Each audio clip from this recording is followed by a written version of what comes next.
As the commander of Pacific Air Forces, a senior leader in our Air Force, and an African American, many of you may be wondering what I'm thinking about the current events surrounding the tragic death of George Floyd. Here's what I'm thinking about. I'm thinking about how full I am with emotion, not just for George Floyd, but the many African Americans that have suffered the same fate as George Floyd. I'm thinking about protests in my country, 'tis of thee, sweet land of liberty, the equality expressed in our Declaration of Independence and the Constitution that I've sworn my adult life to support and defend. I'm thinking about a history of racial issues and my own experiences that didn't always sing of liberty and equality. I'm thinking about living in two worlds, each with their own perspective and views. I'm thinking about my sister and I being the only African Americans in our entire elementary school and trying to fit in. I'm thinking about then going to a high school where roughly half the students were African American and trying to fit in. I'm thinking about my Air Force career, where I was often the only African American in my squadron, or as a senior officer, the only African American in the room. I'm thinking about wearing the same flight suit with the same wings on my chest as my peers, and then being questioned by another military member, "Are you a pilot?" I'm thinking about how I sometimes felt my comments were perceived to represent the African American perspective, when it's just my perspective informed by being African American. I'm thinking about some of the insensitive comments made without awareness by others. I'm thinking about being a captain at the Oak Club with my squadron and being told by other African Americans that I wasn't black enough since I was spending more time with my squadron than with them. I'm thinking about my mentors and how rarely I had a mentor that looked like me. I'm thinking about the sound advice that has led to my success, and even so, most of my mentors could not relate to my experience as an African American. I'm thinking about the pressure I felt to perform error-free, especially for supervisors I perceived had expected less from me as an African American.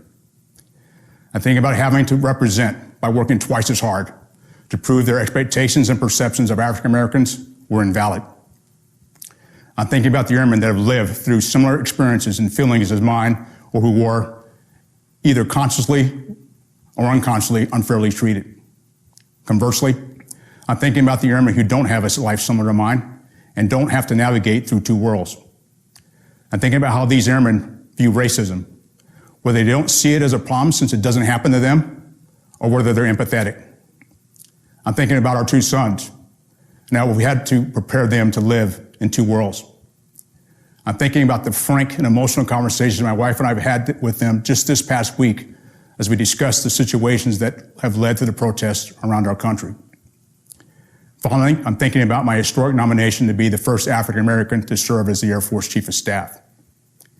I'm thinking about the African Americans that went before me to make this opportunity possible. I'm thinking about the immense expectations that come with this historic nomination, particularly through the lens of current events plaguing our nation.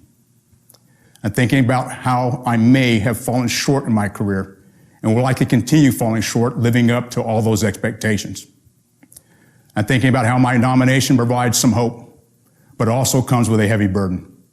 I can't fix centuries of racism in our country, nor can I fix decades of discrimination that may have impacted members of our Air Force. I'm thinking about how I can make improvements, personally, professionally, and institutionally, so that all airmen, both today and tomorrow, appreciate the value of diversity and can serve in an environment where they can reach their full potential. I think I don't have all the answers on how to create such an environment, whether here in PACAF or across our Air Force. I'm thinking about, without clear-cut answers, I just want to have the wisdom and knowledge to lead during difficult times like these. I want the wisdom and knowledge to lead, participate in, and listen to necessary conversations on racism, diversity, and inclusion. I want the wisdom and knowledge to lead those willing to take committed and sustained action to make our Air Force better. That's what I'm thinking about. I want to know what you're thinking about. I want to hear what you're thinking about and how together we can make a difference.